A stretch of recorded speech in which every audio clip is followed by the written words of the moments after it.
नमस्कार मैत्रिणींनो, जर का मी तुम्हाला आज एकदम 4 चपात्या करायला शिकवल्या तर हो, म्हणजे वेगवेगळे 4 कणकेचे गोळे करायचे नाहीत आणि 4 वेळा लाटायच्या पण नाही.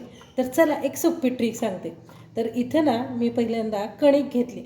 आता चपाती म्हटलं की कणिक आलीच की नाही, तर ही कणिक जी आहे ना ती आपण छान अशी चाळून घेऊया. जेवढी बारीक चाळणी असेल ना तेवढ्या चाळणीने बारीक चाळून घ्यायची, म्हणजे मऊसूत झाली पाहिजे.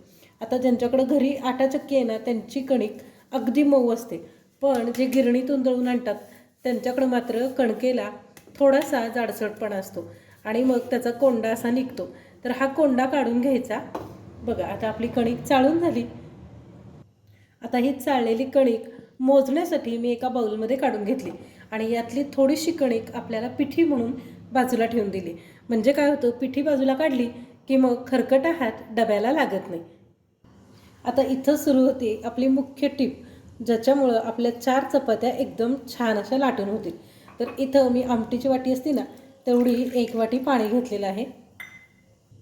आता यामध्ये गरजेनुसार मीठ घालून घ्यायचं आणि नंतर घालायचं थोडंसं तेल, म्हणजे अगदी अर्धा चमचा तेल घालायचं आणि हे सगळं आहे ना हाताने फेटून घ्यायचं.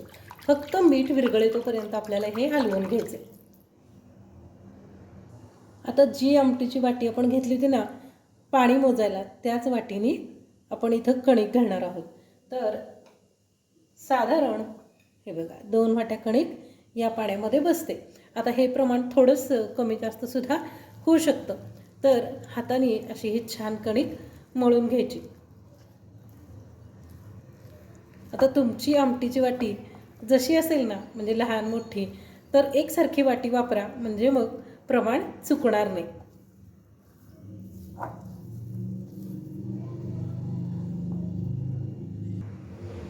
तर आता यामध्ये अजून अगदी थोडीशी, म्हणजे अर्धी वाटीपेक्षा पण कमी पीठ घालून घ्यायचं आणि हे छान असं मळून घ्यायचं.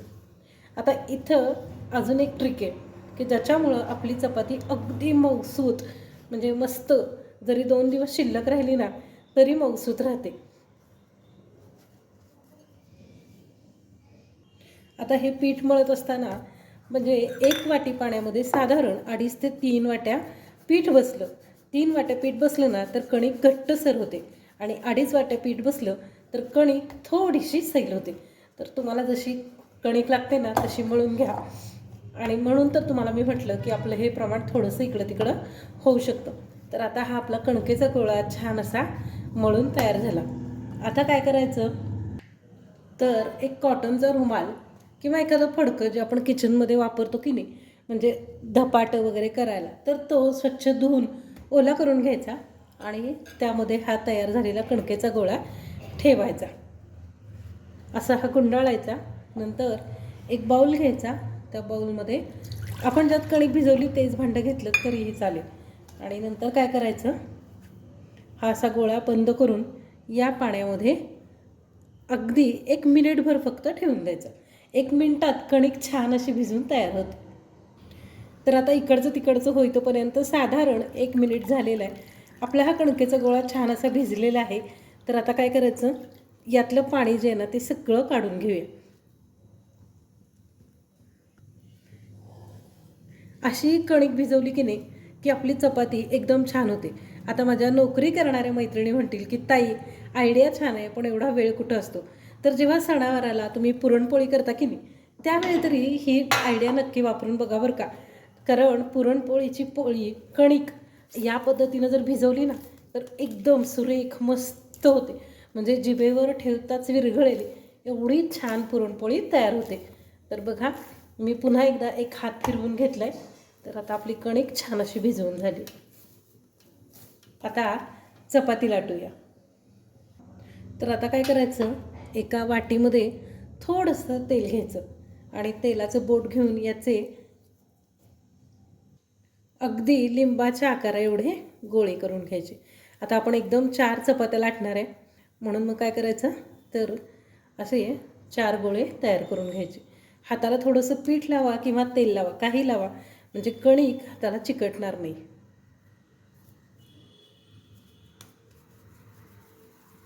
आता मी हे गोळे तयार करून घेते, तोपर्यंत तुम्ही व्हिडिओ लाईक करून चॅनल सबस्क्राईब करून घ्या, कारण नेहमी तुम्ही आता इथून पुढं पोळी करताना, चपाती करताना याच पद्धतीनं कणिक भिजवून घेणार आहात. आता बघा आपले गोळे तयार झालेत. तर पहिला गोळा जो आहे ना तो पिठीमध्ये बुडवून घेऊया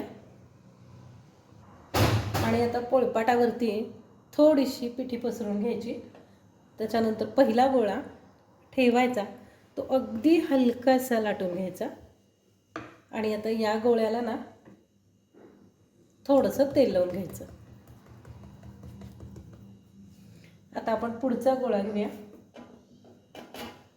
तो पण आपल्याला असाच पुरीच्या आकार एवढा लाटून घ्यायचा आहे आणि त्यानंतर त्याला सुद्धा तेल लावून घ्यायचं. आता ही ट्रिक तुम्हाला आत्तापर्यंत कोणी सांगितली होती का सांगा बरं? एकदम नवीन पद्धत आहे चपाती करायची. तुमची कितीही गडबड असू देत, एकदा का तुम्हाला सवय झाली ना, म्हणजे जेव्हा तुम्ही नवीन करता त्यावेळेला थोडंसं हे काम किचकट वाटतं, पण जेव्हा तुम्हाला सवय होईल ना तेव्हा तुम्हाला असं वाटेल की याच्यापेक्षा सोपं काम कुठलंच नाही आहे. तर आता बघा याला सगळीकडं छान असं काठापर्यंत तेल लावून घेतलं. आता या एकावर एक ठेवायचा आणि ह्या हलक्या हाताने प्रेस करायचं.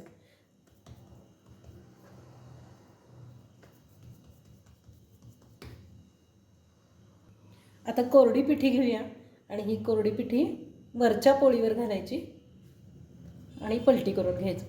आता ही लाटताना एक ट्रिक सांगते, अगदी हलक्या हाताने लाटायचे. सगळे आपल्याला एकदम लाटून घ्यायच्यात, पण त्या लाटत असताना मात्र छान अशा हलक्या हाताने अलटपलट करून लाटून घ्यायच्या. आता ह्या भाजताना सुद्धा एक ट्रिक आहे, ती सांगते म्हणजे तुम्हाला कळेल की या पोळ्या एकदम चार कशा तयार होतात ते. तर आता तुम्हाला जेवढी पातळ हवी ना तेवढी पातळ तुम्ही लाटून घ्या.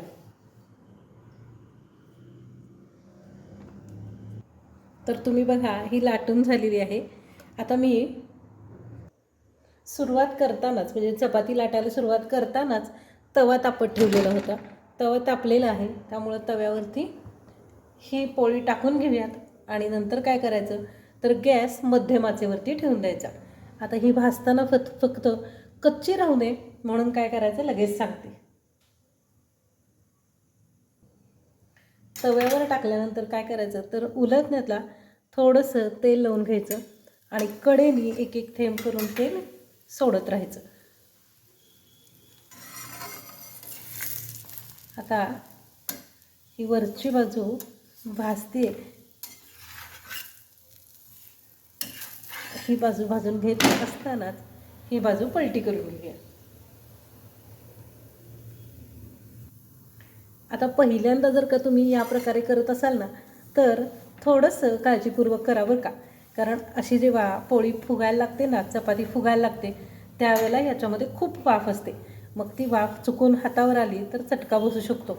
म्हणून काय करायचं तर सगळं करताना उलटण्याचा वापर करायचा आणि थोडंसं काळजीपूर्वक करायचं. तर आता बघा दोन्ही बाजू आपण भाजून घेतोय. कशी छान मस्त अशी फुगली की नाही. आता याच्या 4 चपात्या आपल्याला वेगवेगळ्या करायच्या आहेत. तर बघा ही पहिली चपाती, दुसरी, तिसरी आणि चौथी आपोआप वेगवेगळ्या होतात.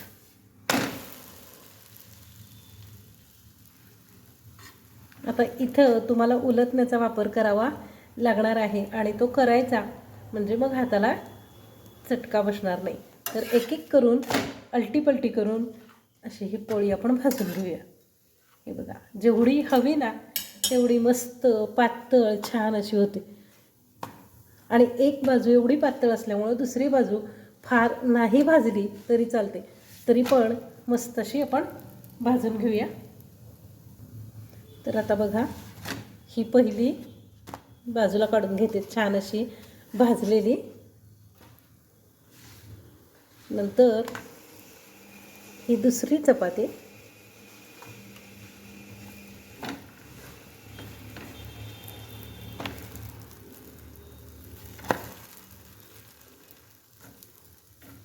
ही पण छान अशी भाजली आहे, तर ती पण थोडीशी भाजून काठ भाजून घेऊन बाजूला काढूया. आता तुम्हाला चारही चपात्या मी दाखवते. ही तिसरी आणि जसे जसे आतले लेअर भाजत जातील ना तसा तसा एक एक लेअर या चपातीचा मोकळा होत जातो आणि मग एका वेळेला आपण 4 चपात्या अगदी आरामात करू शकतो. तर काय मग कशी वाटली तुम्हाला एकदम 4 चपात्या करायची ही ट्रिक? आवडली असेलच. आवडली ना तर जाता जाता व्हिडिओ लाईक करून चॅनल सबस्क्राईब करा. तर ही आपली चौथी चपाती पण सेपरेट झाली, छान अशी भाजली गेली. तर आता एक एक चपाती लाटायचं टेन्शनच खतम. एकदम 4 चपात्या लाटून छान मऊ अशा ह्या चपात्या तयार होतात. तर चला मला कमेंटमध्ये सांगा की तुम्हाला ही चपाती करायची पद्धत कशी वाटली आणि तुम्ही व्हिडिओ हा कोणाला पहिल्यांदा शेअर केला.